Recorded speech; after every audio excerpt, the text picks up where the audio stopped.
Thank you. I want to thank the SLO Chamber for letting me talk about this important issue.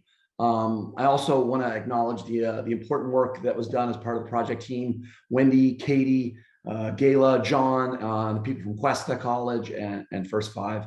And lastly, I'm going to give you kind of the highlights of the research. The full study is in I think the email that was sent out last night. I'd recommend take a look at that.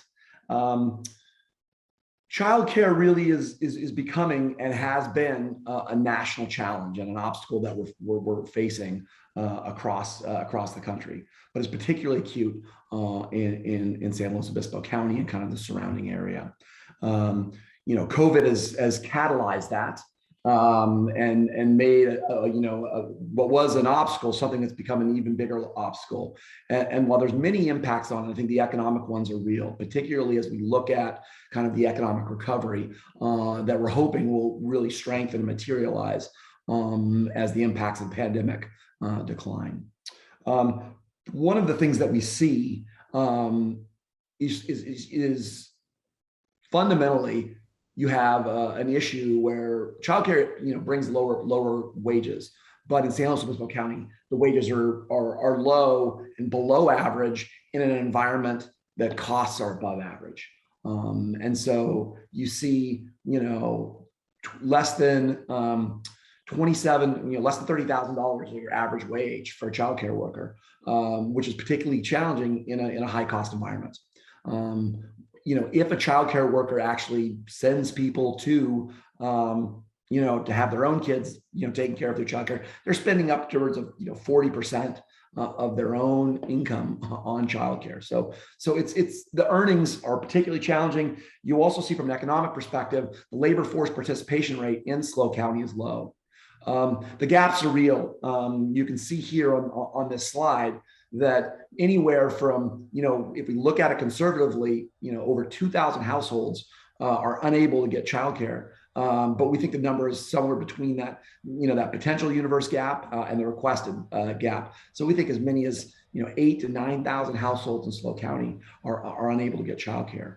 And this slows our economic recovery as people that want to go back to work are unable to, but also employers that are looking for skilled workers aren't able to find them and have to search, a larger area and bring in workers from from outside the community because a lot of our workers aren't able to find childcare. I think the good news is we can see that the potential impact of just every additional childcare worker that we can bring into our regional economy can have a significant impact. Anywhere from 320,000 to 540,000 of value added kind of output added to the economy.